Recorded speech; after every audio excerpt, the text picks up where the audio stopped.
Turn it off. Hey fellas, head stem time.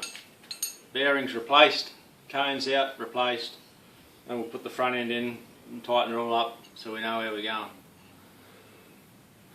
Getting the cones out of the head, if anybody's done it before, knows it's a rather tedious job and it's a pain in the bum, because through your head stem you've got no room to move a drift of any sort really, and then inside the shell, on top of the shell there, you have a very, very small leverage of getting it out. So I've gone down to the shop and I've had to modify a pry bar, had to cut the point off it, shear a couple of sides down. Anybody, like I say, anybody that's done it knows it takes a lot of flogging. The easiest way to do it, if you have the tools, is to run a bead of weld around your inside of your cane, and I'll show you how easy it is. It comes out top and bottom. Just a couple of. The other thing you do is, a lot of time, just like that. That one's out. Turn your pry bar up again, and that's your top one out. Piece of cake. No, yeah, well, you just run a bead of weld around the thickest part of your your cone, your shell, whatever you want to call it, and it just shrinks and it just pops out as easy as that. So putting it back in again is a little bit harder, but you can't weld it obviously. So put a new bearing on. Make sure your bearing you buy replaces the seal on it. Make sure it's of a seal when you buy the new one. Anti-seize around your bottom. A lot of guys use grease. I don't use grease. I use anti-seize. It's any water that comes down, the water gets into the grease, and ultimately you still end up with a rusted up shaft. Slide him over, drop him on. Now because the seal's on there, the carriage around the rollers doesn't drop right down, so you need a fairly small pointed punch that'll actually sit on the inner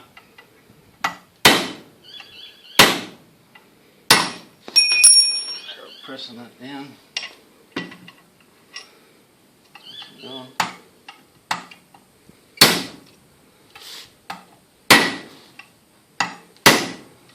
That's side to side.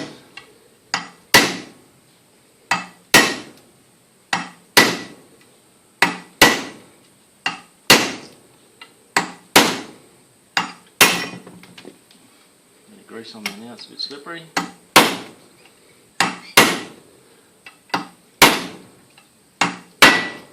Now make sure when you do that you get what just happened then, it goes solid. So if you don't have it go solid, you don't get that sound out of it.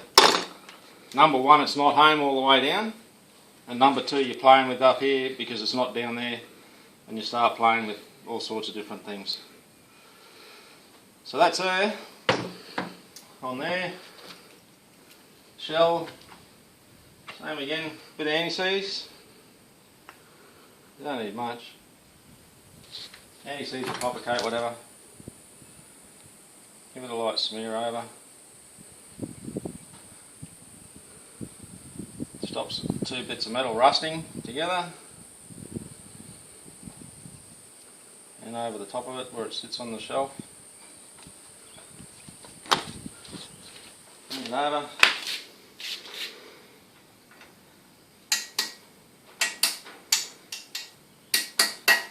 Just get it.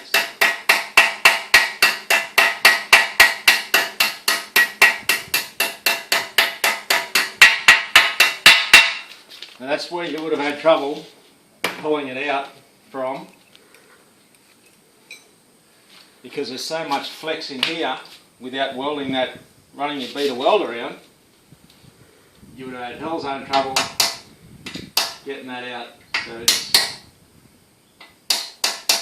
again, always go 3 or 4 different places. So you knock your cane in square.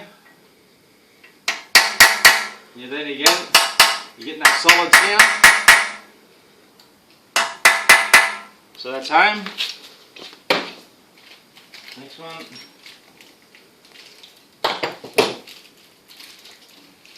I've greased these already, so they're a bit painful to work with.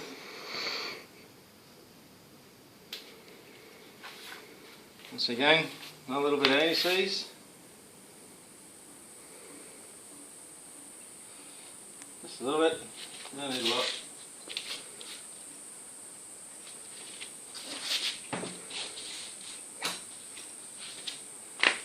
Make sure you put it the right way around, that can get a bit embarrassing. Just happy, go around.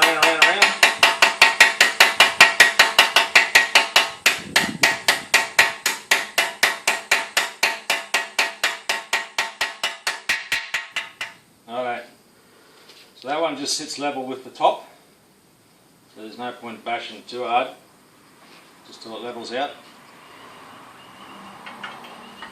Line him up.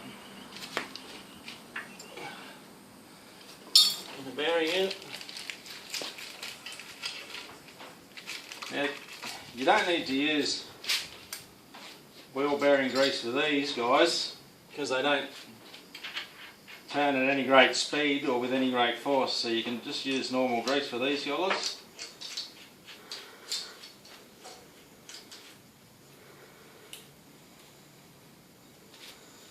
Yeah. Don't really need that one on there yet, but we'll put him on there so he's there. It's just a matter of going around. It's like anything with two tapered rollers, you need to preload them, which means doing it up until it hardly moves at all.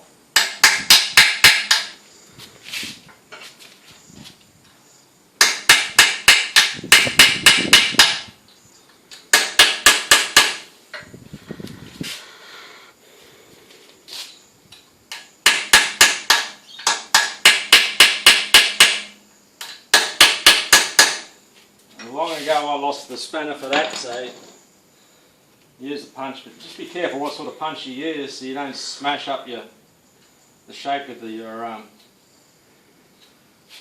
cutouts too badly. You don't want to use a sharp coal chisel, so just use a small punch that you can get right in the base.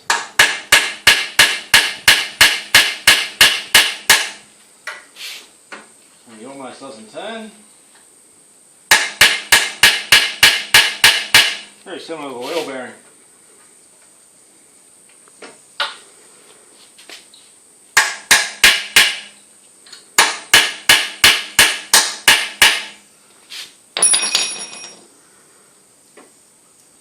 Pretty close.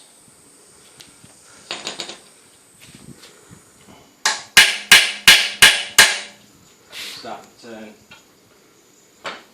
turn. With the, when you knock around.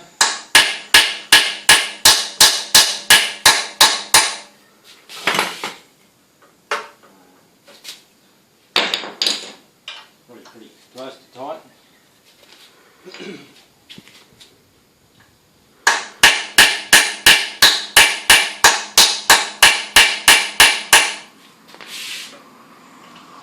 So that's your preload on,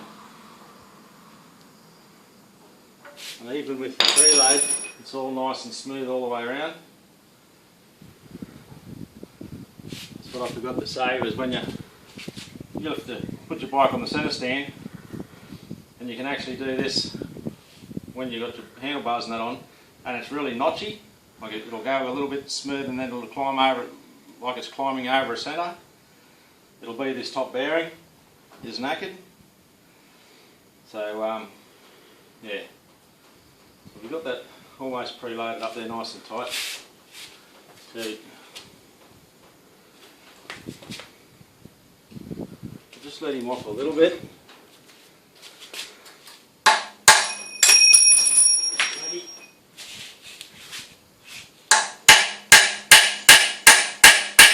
You're supposed to, with a wheel bearing, you take it off until it freely moves again. But quite often you end up with that little bit of a wobble in your steering wheel bearing. You certainly don't want that. So take it off a bit so it's reasonably free flowing.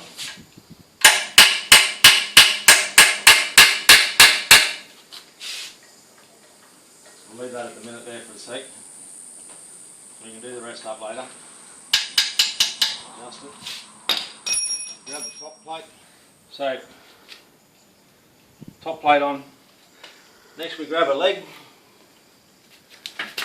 Drop him up in. There we go.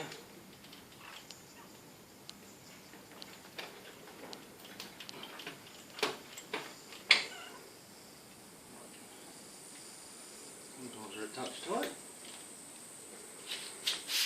Just get a small screwdriver. And we make him untight.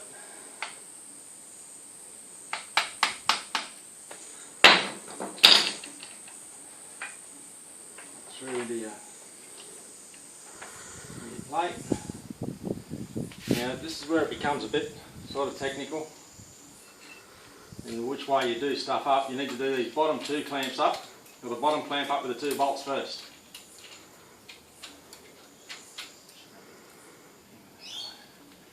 Pop that screwdriver out there, that'll hang on to the leg.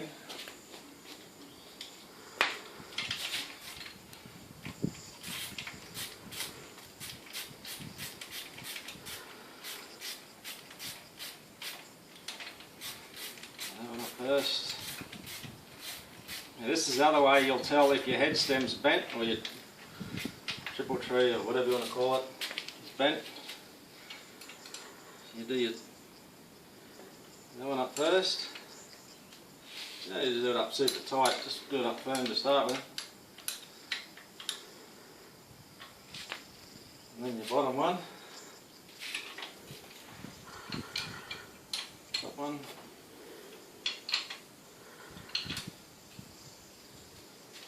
Now, all things being fair and equal, if you've got a straight system, once I've got this screwdriver and you slide away.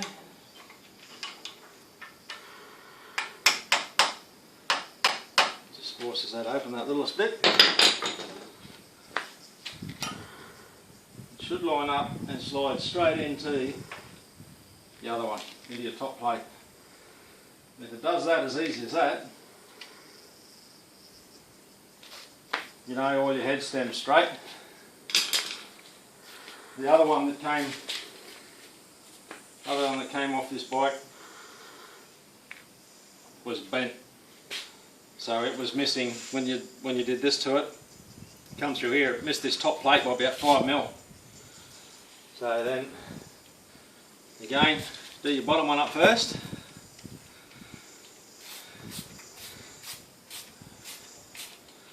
Which will get your handlebars true against the centre of your wheel. So if you do this one up first, you do your top plate up first, and you do these ones up, if it's just that little bit kinked, it's not going to true up. So true your bottom ones up first, do them up first.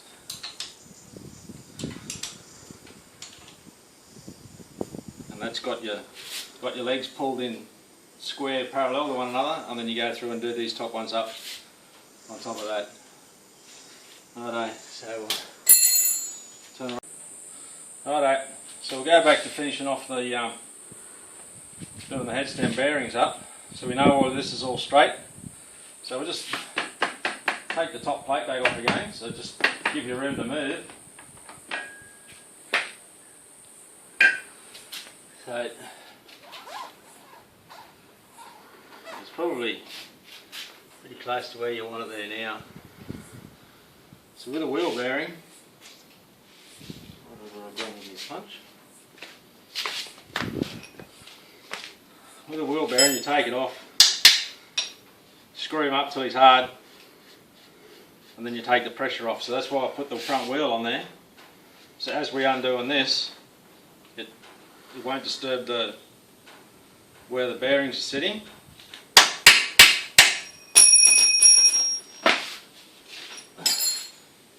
Grease on everything.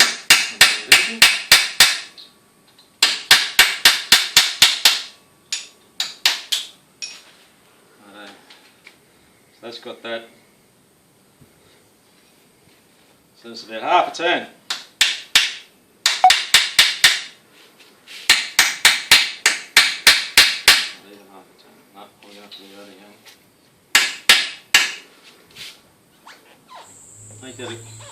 So in closing, even if you haven't disturbed all your head stem, your main big bearing nuts and that, even if you've pulled your forks out to oil them and rebuild them or just go through and service them, slide your fork legs back in.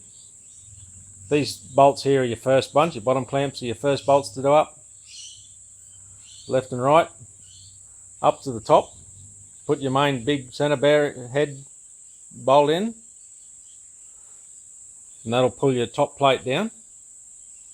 Then you do your top clamps up on your fork legs, and then you go around and do this clamp here up, clamps onto your head stem to stop your head stem, your top plate turning a little bit on the center shaft. So that's pretty much head stem bearing replacement, completely finished, done to a T. All right.